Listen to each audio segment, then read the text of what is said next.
Before you can create a healthy relationship with others, you first have to create a healthy relationship with yourself. Welcome to Let's Talk About It with your host, Dr. Janie Lacy. Janie is a nationally respected psychotherapist, and on this show, she and her featured guests will help you discover and break patterns in your life that can contribute to self-sabotage and unhealthy relationships. Now, here is Dr. Janie Lacy.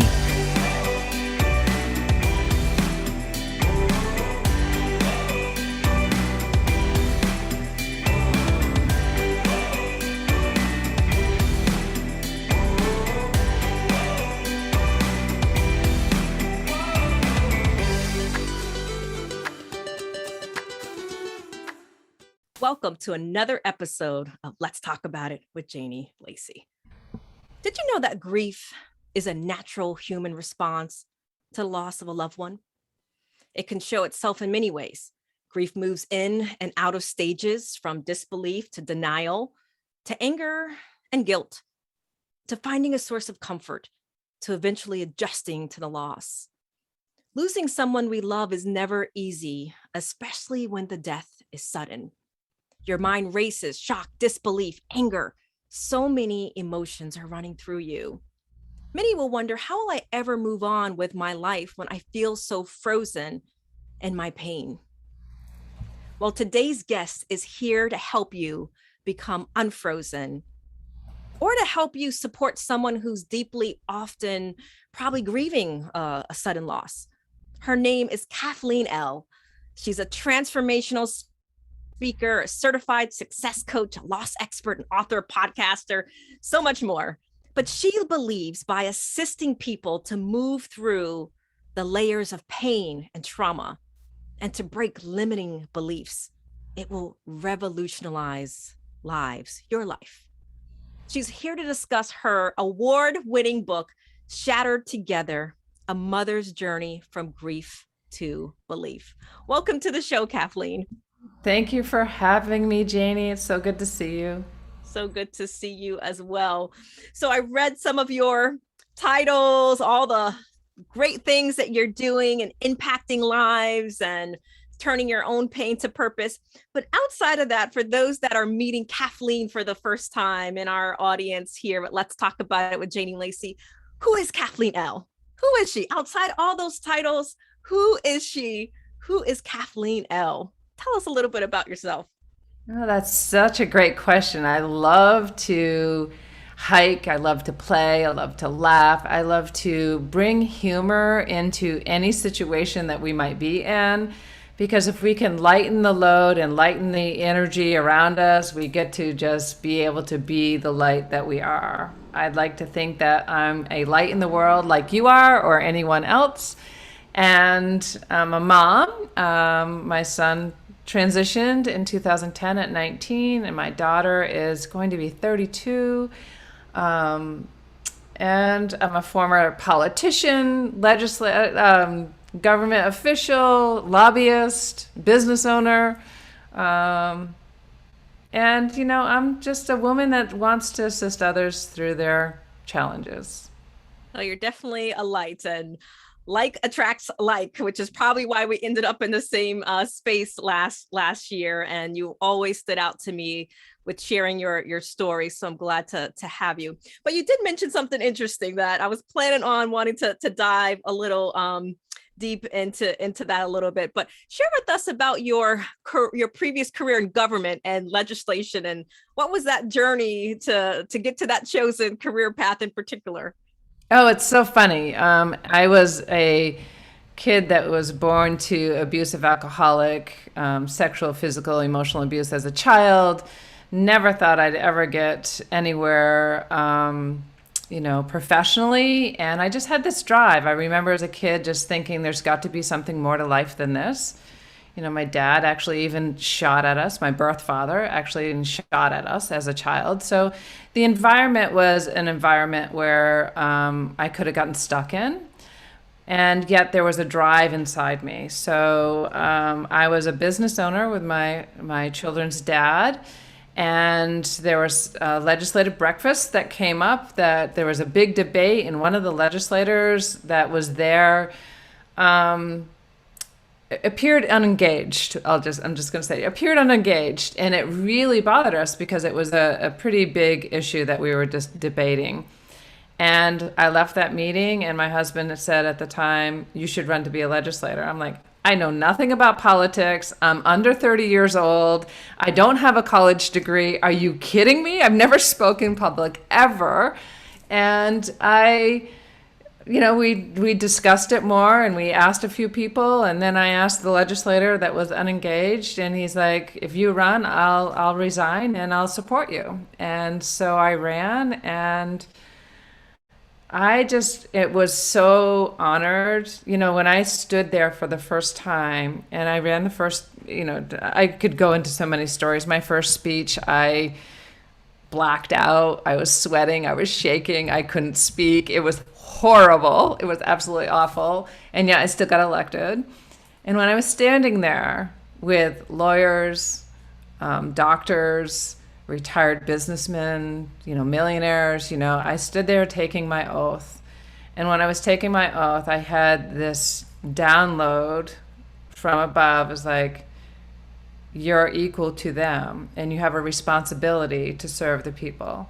So I stepped into it with all I had and was fortunate enough to serve on the Judiciary Committee for 6 years and Appropriations for 2, and wrote the landmark legislation, Civil Union. Actually, I came up with the name of Civil Union. So I feel like I really was able to serve in that capacity, and I feel like that set the stage for what I'm doing today. Well, that example of your first speaking is a demonstration of when we fall back down to continue to get back up, because you don't know where the journey is going to really take you in that moment. But what an interesting career it sounded like you started off with. Yeah, it was amazing. I learned so much, and I offered a lot, with DNA legislation to convict and exonerate sex offenders and felons, and, child support and divorce law, and there's just so much that I was able to impact. Now I can look back and say what an honor it was to be able to be a part of all of that and actually bring to light the side that not many voices are heard about. There's those who grew up in an environment like I did don't always end up being a legislator. And it's rare that they end up being a legislator. So I got to impact law that would affect many of women and children and men as well. Well, your work probably definitely has had a ripple effect, so I'm sure that you can feel that when you look back on your career. But today you assist people to move through layers of pain and trauma, and it would be good to start right there. So share with us about your story about bringing you to your current professional and your passion. And there's no doubt that you're passionate about it, writing several books, and even in your Women Who Rise book, and looking at some of your YouTube video channels. So share with us, or take us a little bit, on the listeners and the viewers, a little bit on your journey to how you got to your current place of impacting so many people. So after I completed my journey with the governor, I decided to become an executive of a large commercial construction association. And so I was the CEO, and we were debating in a pretty important board meeting the direction the association was going. And on the way to work that day, I had this hit again, and you're going to hear me speak about this often, is that I kept getting messages, and I didn't realize what they were at the time, but I know I was being guided. I just knew that I was being guided to call my son. Now, my son wasn't speaking with me at the time because he was angry about the situation. He was 19, and he just was struggling emotionally, and it created some conflict between us. And I said, well, I'll call him later. After I'm done with this board meeting, I'll call him later. And a colleague of mine that was a lobbyist with me, two of them actually, were walking up the sidewalk about midday, and I thought it was odd that they would be visiting us during the middle of a legislative day. And when my assistant came in the room, she said, these women needed to see me, and I knew something was wrong. But as soon as I walked into that room, I saw the look on her face, and I knew it was Logan.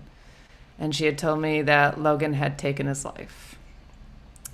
And it shattered me. Not only did he take his life, Janie, he also wrote a note saying he didn't want me at his service, which shattered me even more.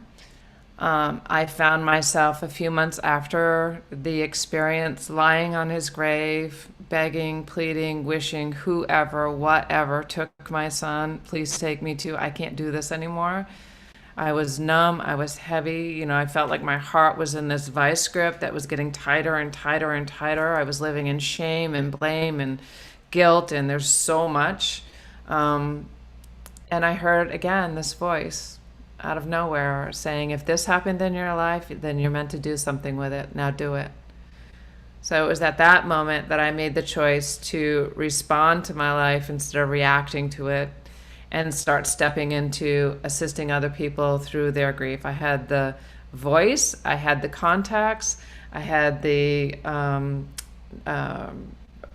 ability to speak my truth and to share a very, very difficult story that most people don't talk about.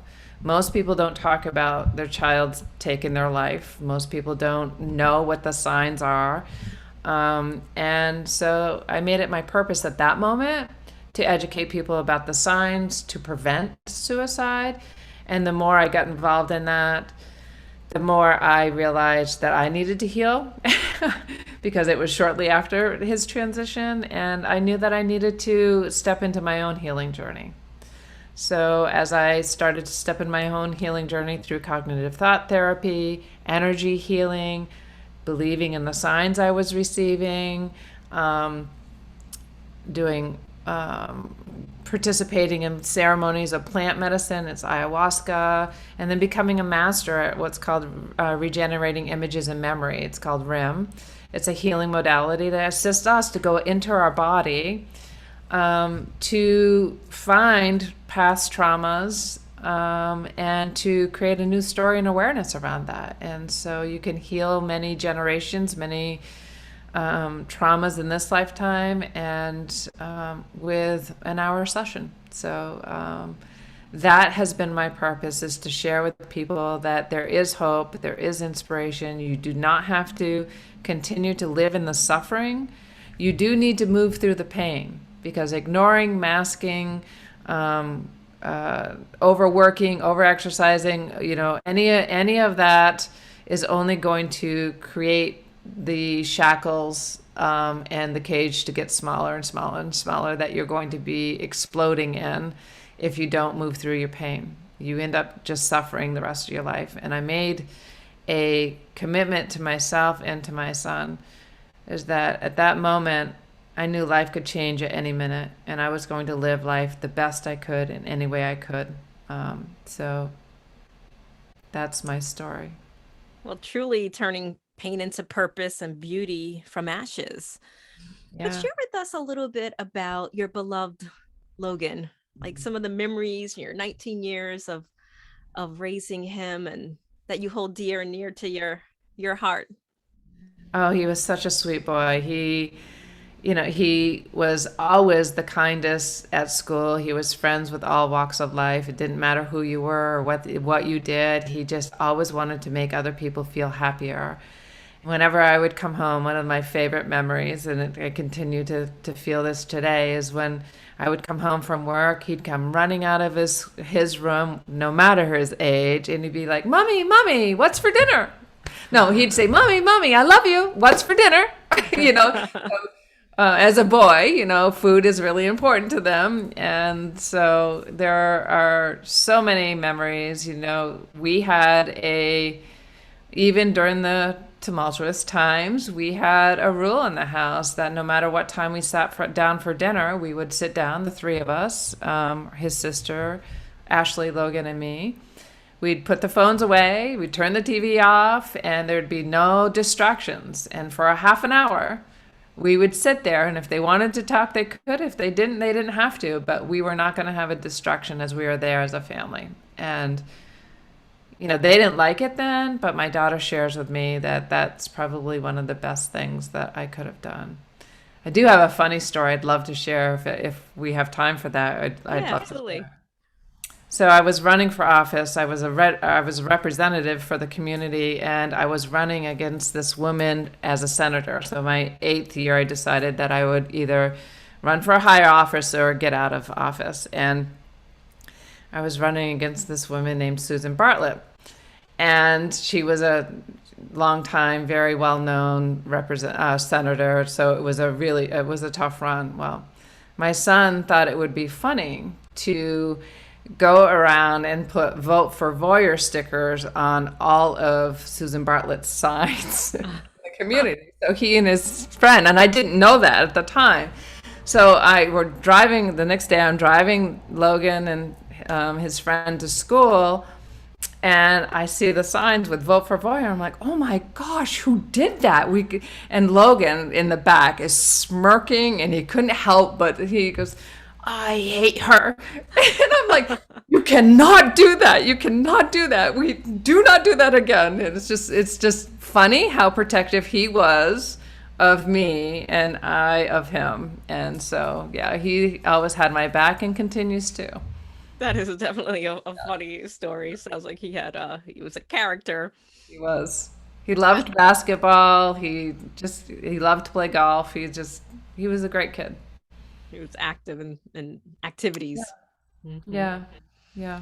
I know one of your passion is about carrying his legacy by talking about suicide prevention and mental health, which is a shared passion for both of us.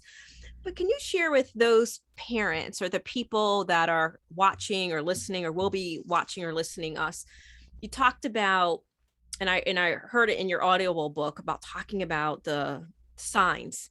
Could you share with us some of the things that you've learned that you now educate parents, people around your own experience, so that someone that's listening can potentially save a life or tune in a little bit more into their child and what's going on with them, especially around mental health issues? Yeah. The one most important thing I think is communication, making sure the communication line stays open. Oftentimes we think it's puberty, right? And so there's a gray area there between teenage ups and downs and actually emotional wellness. And so if you're concerned, if their actions have shifted, so my son's friends started to change. He started to isolate himself a little more. He started to become more and more, let's just say, couch potato-like, playing more games than going outside and playing basketball with his friends. And then he started to depend on marijuana, and it didn't work for him. I know that it's legal, and to each their own. I feel like it's very much like alcohol. Some people can drink and some people can't. And marijuana didn't work for him. It created even more depression for him. And those signs matter, because how you communicate with them is really, really critical.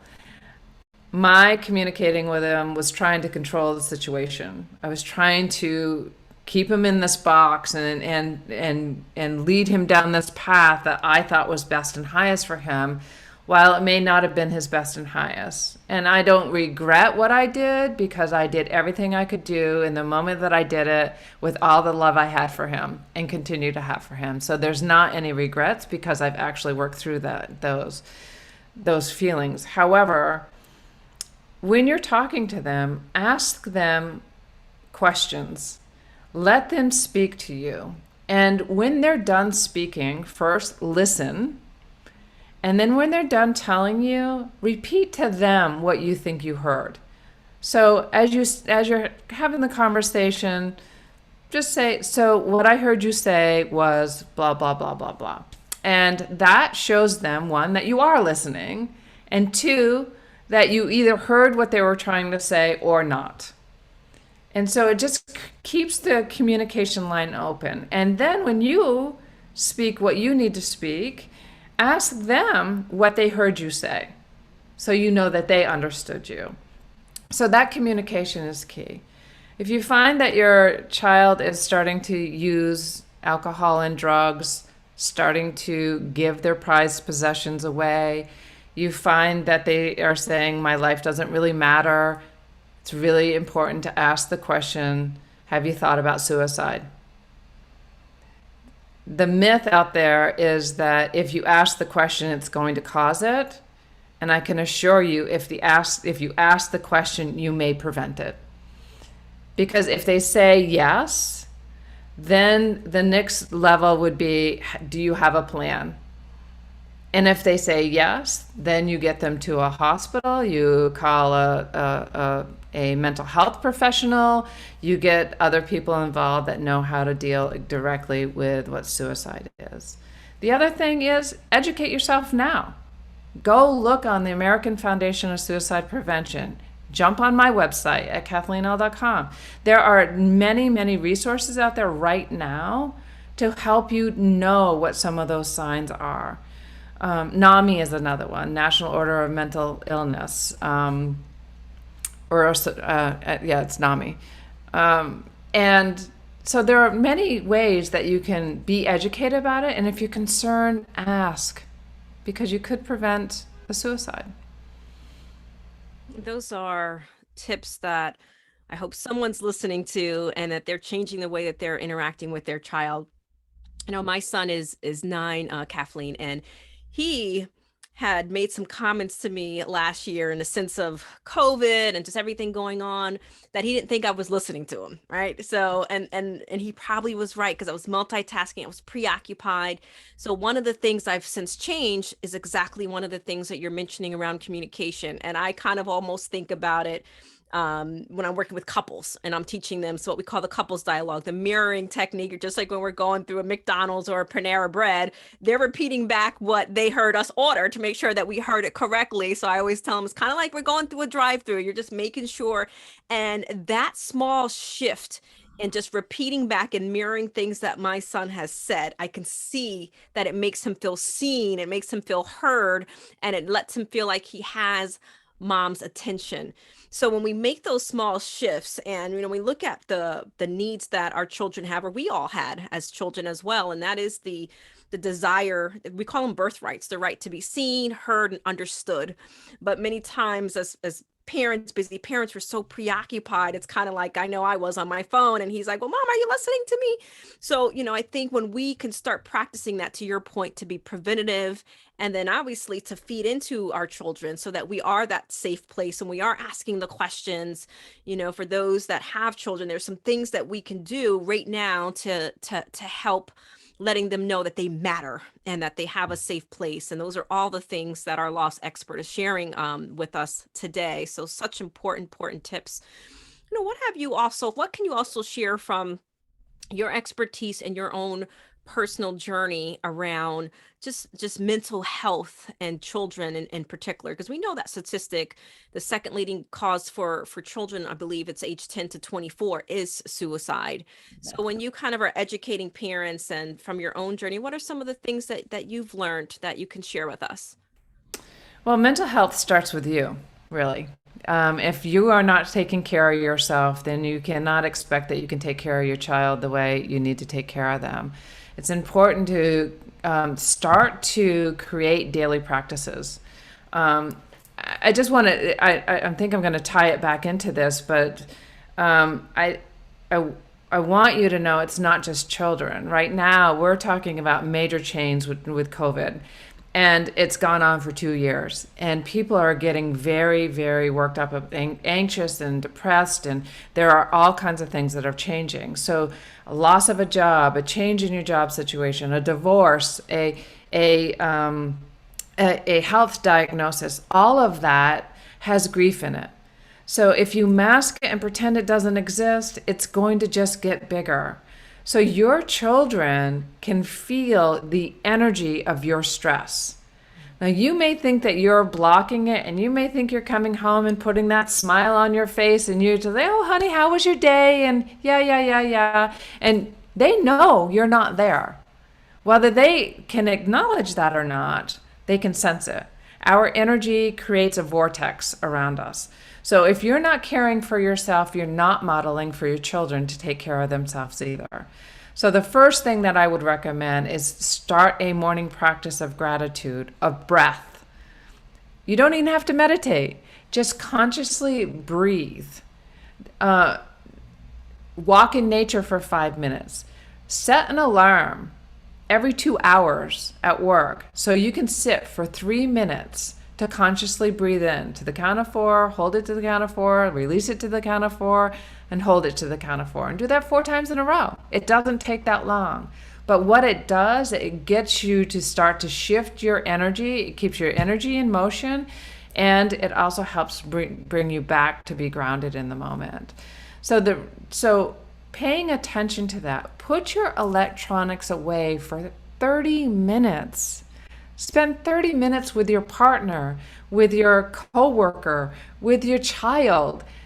Really listen. I cannot emphasize that enough, is really, really listen. You said some key things, because I'm a big believer in the way that we start our day sets the tone and it matters. And then we also heard you say about the 4 square breathing. There's some research, Kathleen, that I've seen that most people, we don't take full breaths, so we take more shallow breaths. And you just think about the constant hustle and bustle, and taking that moment to put the electronics away and connect relationally is what I'm also hearing you say. Relationally is also healing. It's amazing. And I'm sure you have thoughts around it. How many people feel so connected in such a disconnected way through our devices and have all these Facebook friends and all these other things, but how many do you really know you? How many really know you in the sense of when you struggle, right? So, share a little bit about that with us, about true connection and relationships, because I would imagine that there's part of that you've also learned on your own journey as we come up against our break. Being vulnerable is key. Now, you may have 5,000 or more people on your Facebook, and you can scroll and compare yourself. So there's 2 things. Be vulnerable with those that you feel that you can be safe to be vulnerable with. Only share things with those that you feel are going to give you what you need. There are people in your life that are good people and that you can love. But if you're going back to a dry well or an empty cup, you're not going to get what you need. So it's going to cause more frustration and angst and anxiety and irritation and judgment, really. So go to the people that you know that can provide what you need. Stop going to the dry well. Feed your own soul. If you feel like you're not getting what you need, go to a professional, go to an energy healer, get a coach, get someone who can assist you in moving through your challenges. And third, show up authentically. Because when you show up authentically, then you give permission to your friends, your colleagues, your children, your bosses to show up authentically too. That's not always easy. No, it's not easy, especially if someone's pain has occurred in relationship. One of the things I always say is that when we're broken in relationship, we also can heal in relationship. But to your point, it causes us to have to be authentic and to be vulnerable and to stretch a little bit, but to be connected can make us feel seen and heard, and is so powerful.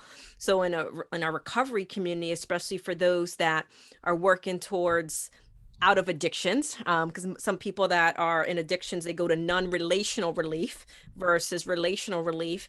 They have to learn, to your point, I don't want to stay stuck there, but where was I wounded in relationship? And just as you mentioned, and I relate to that, when you're raised by either an alcoholic parent, that can kind of teach you to read other people and get into codependency, and you lose a sense of yourself and you abandon yourself. So great tips and thoughts. So we are here with our loss expert, Cathleen Elle, who shared with us some tips on mental health in our youth, as well as signs that can help us connect with our children, so that we connect with our children, young adults, to help them tap into what's going on with them, so we can give them the support and the help that they need. So we'll be right back after this short break on Let's Talk About It with Janie Lacy. Are you often attracted to unavailable partners? Feel like you can't stay but can't leave a toxic relationship? Obsessed with thinking about a current or former lover? Feel resentful that you're always taking care of the other person? The Woman Redeemed Therapy Program is for women who want to break free from toxic relationship patterns so they can find the love they truly deserve. This program is a safe, nurturing environment essential for building self-worth and acquiring the tools to work through challenges and create your best self. We invite you to begin the journey today to start building the new you. Call 407-622-1770 or visit lifecounselingsolutions.com. That's lifecounselingsolutions.com.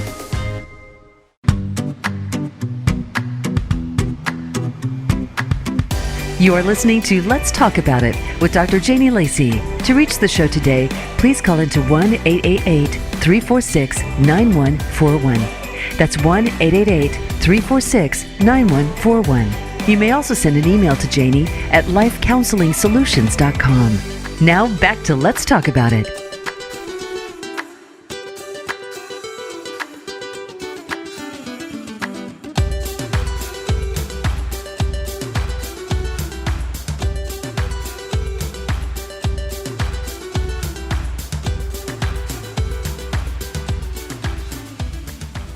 Welcome back with our special guest, Cathleen Elle, who's a loss expert, transformational coach, and she's sharing her story about turning pain to purpose so that she can help so many that may have experienced a sudden loss or may now recognize the signs of mental illness, of when someone may need their support. So welcome back to the show, Kathleen. Thank you, Janie. I'm glad to be here. You opened up in your book, which I thought was really well written. And I like that your Audible was by your voice. I always like listening to books that it's actually the voice of the author. But you had opened up by sharing, and I knew I wanted to talk to you about this because I see this so much in therapy. You shared about your relationship with Paul and you and what you have learned from that relationship. It'd be interesting if you can share with us, for that person who's listening, and how to best support someone who is grieving after a sudden loss. And specifically, if you could educate our listeners on what is appropriate to say to someone who is grieving. Because I also know that you've talked about that in the book. And sometimes when I'm sitting and doing grief counseling, that comes up a lot when people will say things that are inappropriate or insensitive, the impact that can potentially leave on a person. So would love if you share a little bit about your journey with Paul and what you learned about that, and some things that you can help educate the listeners about inappropriate things to say to someone, and how to be there for someone who's grieving. Great. So Paul and I had been dating for about 5 years when Logan transitioned, and he lived 3 hours away from me. So we had a long distance relationship. He's a wonderful man. He was a wonderful man, and yet we still were on a path that was rocky after 5 years of long distance, and it was definitely not heading in the best direction. But both of us were still just moving through the motions of really, because we loved each other. And then when Logan transitioned, Paul was my rock. Paul showed up. He helped be able to communicate at the beginning with my former husband, the children's dad. He was right there during the depths of the hardest parts, the funeral, the funerals. We had 2 funerals, one in South Carolina and one in Vermont, and then the wake. So he was really the rock. How Paul showed up for me was that he wanted to protect me, and he was in pain, but he isolated his pain. So where only he felt through his pain when he was alone. So I didn't see him cry. I didn't. He couldn't show up for me the way I needed him to, and I didn't ask him to show up the way I needed him to. What I needed was someone to cry with me, someone to hold me, someone to understand, to speak with me, to communicate with me about it. That's what I needed. But I couldn't at the time. I didn't know that's what I needed to ask for. I didn't realize I needed to ask for what I needed. He did the best he could with what he knew too. We broke up shortly after Logan's transition, but we're best friends now. We're really good friends now because I was able to go back and he shared with me just how it just crushed him and how it crushed him to see me in the pain that I was in. And I'm like, then why didn't you hold me the way, and so we had the conversation. And what I realized from that conversation is that the only way anybody's going to be able to show up for you the way you want them to show up for you is if you ask. Now, I know if you're grieving or if you're in a mental wellness space or health space that you're not sure what to do, I know it's hard to ask for help, but no one can help you the way you need to be helped if you don't ask for that assistance. And if you don't speak your truth to that person, you're not giving them the chance to show up. So I didn't give Paul a chance to show up. And I also realized he was in his own pain and he dealt with, so we all deal with pain differently. And I want to come back to something that I'd written down earlier as we were talking about. I think it's also very important that it is not your job to fix anybody. You have zero control over anyone else's actions. All you can do is ask for what you need. And if they can't give you what you need, then seek someone that can, a professional in one way or another, a friend, another loved one. There are different people around you, because if you're expecting something from someone that they can't give you, then you're only putting more pressure and challenge in your relationship. What not to say? Oh boy. There are so many things not to say. One of which is never ask someone how they actually died by suicide. Don't ask them how they did it. I actually had someone who asked me, so how did Logan actually take his life? I really, at the time, I really wanted to punch her in the face. That's really, that is not an appropriate thing to ask. It is not about gossip. It is not, who cares how? It's the fact that my son actually took his life. And now I'm here without my son's physical presence. The second thing is, God does not need your child more than you do. So do not say he's in a better place. Do not say that God needs him more than you do. Or your loved one. It doesn't matter if it's your child or your spouse or someone, or your parent for that matter. Those are just things, it's just, we say things to fill space because we're uncomfortable, not because the person who is grieving is uncomfortable. So there are other ways that you can show up. You can show up by speaking their loved one's name. You can show up by saying, there's no words that I can say that's going to take your pain away. Just know that I hold you close in my heart, and I'm here for you if you can tell me what I could do, because I don't know what to do for you. You could also say, you know how Logan touched my life? He was such a light in my life. This is a story. Could I share a story about your loved one? And everyone's different. So ask for permission. So I think, just speaking, Joe's going to be missed terribly.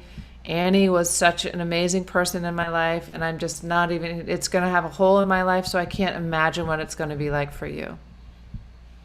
The other thing I would really highly recommend is put in your calendar 4, 5, and 6 months after their transition, send a note then. Everyone shows up 6 weeks for the first 4 to 6 weeks. Everyone shows up. And then people's lives get back to normal. Your life never goes back to normal because you have a new piece of the puzzle in your life that you have to learn how to walk all over again or put that puzzle back together. So know that so you don't have to remember it, just put it in your calendar so you can send a note or pick up the phone and call, or maybe even better, stop by and visit. So it's just important to show up in the best way you can, and also speak that you don't know how to show up. Those are great tips. And I like a couple of things I want to highlight. One, in speaking about Paul and having someone there in relational dynamics is to communicate and to not expect people to know what you need when you need it is very important. I want to highlight that. And secondly, it's okay to know that you don't know what to say, but to not what I like to say, because a lot of people will struggle with this. And I'm imagining you had your own challenge. I think in the book you're talking about it in relation to work, which I want to get into that a little bit. But some people will just go the other way. You know, when I'm hearing people that I'm working with that have gone through grief or are grieving, they'll say that, to your point, okay, after the funeral, they feel more alone. And when they see people, that they feel like people are avoiding them because they don't know what to say. But what you're sharing with us is that's okay, is lean in, say that, or it's maybe even ask the person, is there a way that I can best support you during this season? Is that right? Yes, absolutely. Exactly. Running away from those who grieve is your own issue. It is not that the person that's grieving. What are you afraid of? Are you afraid that they're going to cry and you don't know how to respond? More than likely, they're going to cry. So if they cry, it's okay to say, I wish I could take your pain away, but I can't. Can I give you a hug? What can I do for you right now? Or just sit there. You don't have to speak even, just being there. The other question you could ask is, tell me what you miss most about your loved one. Like you said, Janie, earlier, I loved how you started this out, was you actually said, so what are some of the stories about Logan that really warmed your heart that you can still remember today? So actually speaking about that and asking about them, it doesn't hurt them. It really brings joy and love. And you may find a tear there, but it's because the memory is so beautiful, not because it's painful. Mm-hmm. The memory is beautiful and not because it's painful. And there's nothing wrong. It's even invited to check in around the person who was lost, to check in around Logan, and because he was a person and he matters. And to let the person know that they matter is so important. So thank you for all those tips, because I believe it's going to make a difference to someone who's going to listen here or watch us. But I'm going to go back a little bit to something I also heard you, and I was actually cracking up at this part, Kathleen, when I heard you say in the book, you discussed very candidly about your PSA announcement. And I was cracking up around that because I think a lot of women could resonate with that importantly, which is why I'm highlighting that, because I have a lot of women in my audience. But about your decisions that you made in that first year after Logan's transition. So share with us, what the lessons you've learned so that others can learn from your experience in particular around some of those. I'll let you share the PSA announcement and all that good stuff. The PSA is within the first year, do not change your job, get divorced, get married, or move from your home. Do not do that. All the professionals tell you out there that really the first year is really finding your footing again. And more than likely, you're not going to find your footing if it's sudden unexpected loss.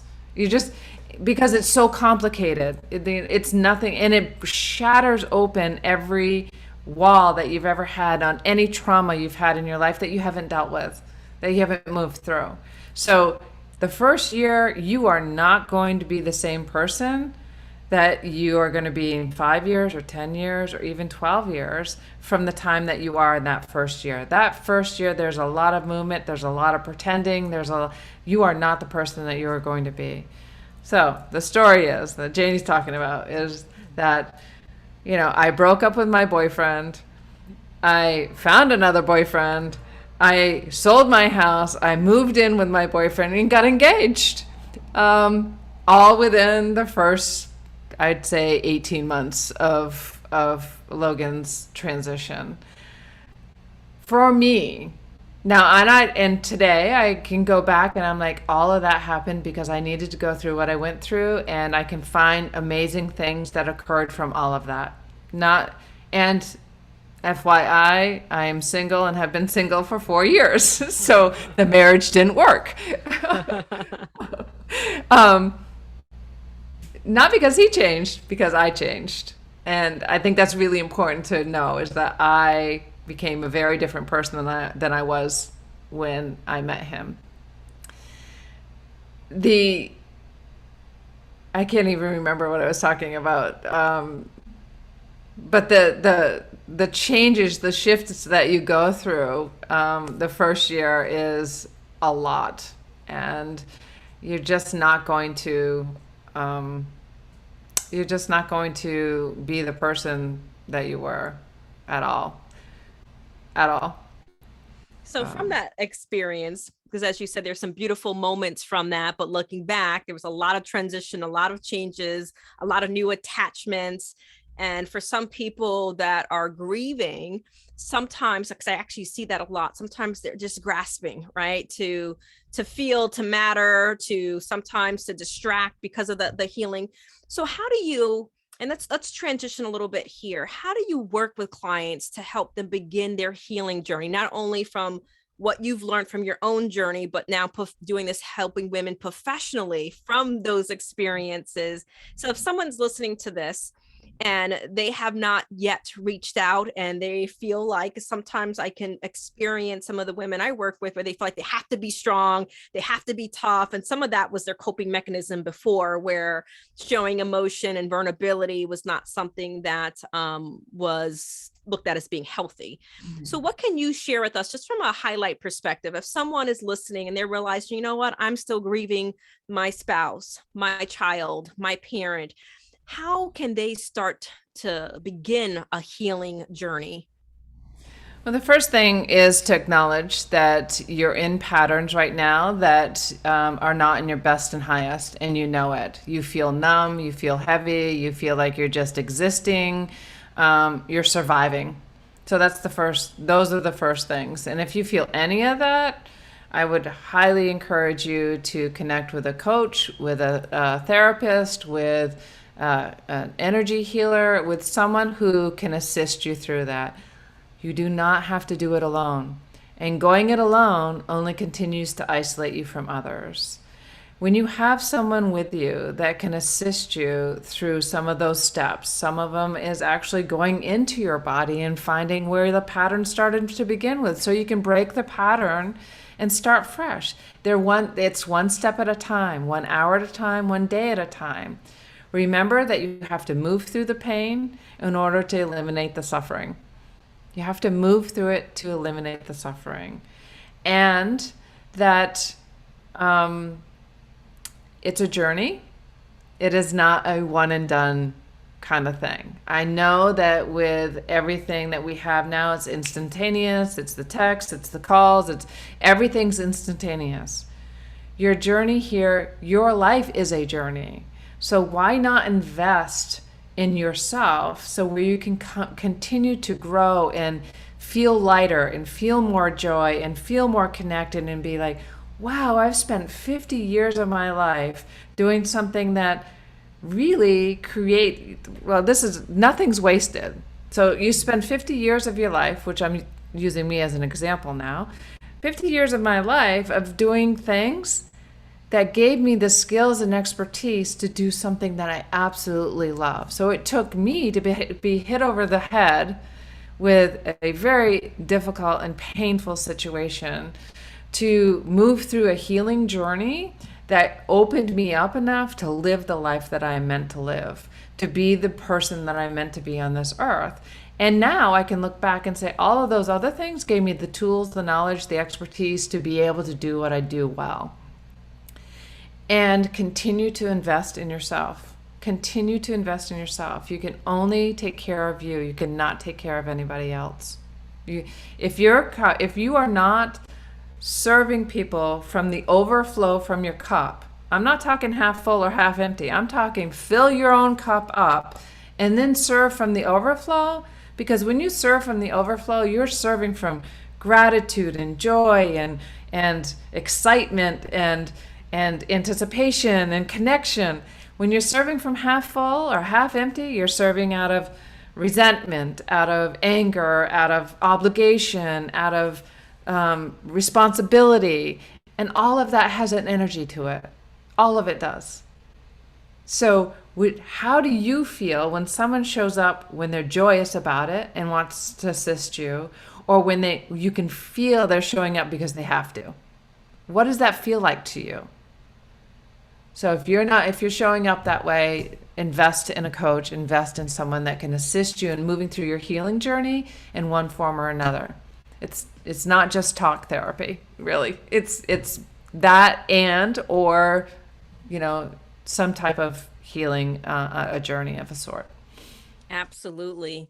We can't deal if we can't feel, and we have to be able to feel, and the body does keep the score, right? So trauma is stored in the body. So when we look at just general healing, looking at that mindset, the inner work and the body work, it has to be a holistic practice. And what that looks like for everyone is different, but there has to be a holistic practice, and 100% agree with that. And also the saying that comes to mind is life is happening not to us, but for us, to your point of we're looking back, and you will do some things differently, but all of those things matter to the person that we are today. So a couple of things as we wind up this episode, and I want to discuss this part because I do believe it's important, and if you can respond like a minute or so. But you discuss feeling judged and having that self-blame initially, and I think it's so important to discuss that aspect of grieving the loss of a child after suicide, because a lot of people experience that. Could you share a little bit about that with us? Shame, self-blame. We think that we could have done something differently for our child. For me, he was angry at me. I did everything I could. I set rules. I set boundaries. At the time, I thought they were right. But the important thing here is, while you are blaming yourself, you have to know that you have zero control over someone else's actions. The only control you have is over yourself. And so living in the self-blame and the shame and the guilt only brings you further down. It doesn't change anything. And so it's really important to take care of yourself, to remember that you did the best you could with what you knew, with all the love in your heart for them. That's it. If you could have done something different, you would have. I did everything I could, and I still couldn't change it for my son. And so that's really important. The other thing I want to actually say is that, and especially in suicide, a lot of people might not like this, but the fact is, it's not like life is happening to us or for us. We're creating our life. We're creating our life. So it's the E+R=O formula that Jack Canfield talks about. There's events in our lives that we have zero control over.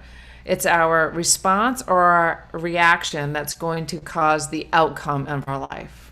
So how do you want to respond to any situation? So living in your pain in your suffering is not the best, not in your highest and best. And when we can totally embody that, it's so empowering to create our life. We certainly want to thank you, Kathleen, for being here, educating us, sharing us your experience, and Shattered Together. Suicide is the second leading cause of death for young people between 10 to 24. And sometimes your struggle can be underestimated because of your age, but we're here. We hear you, we see you, and help is available. The Suicide Prevention Lifeline is 1-800-273-8255. And in the words of our special guest, for those who have experienced loss, it is my hope that this book helps you to see that there is light at the end of the tunnel. There is love and wholeness and inner peace. And when you decide to invest in your own healing, you can begin to pick up the pieces of your shattered life. Until next time, this is your host, Dr. Janie Lacy.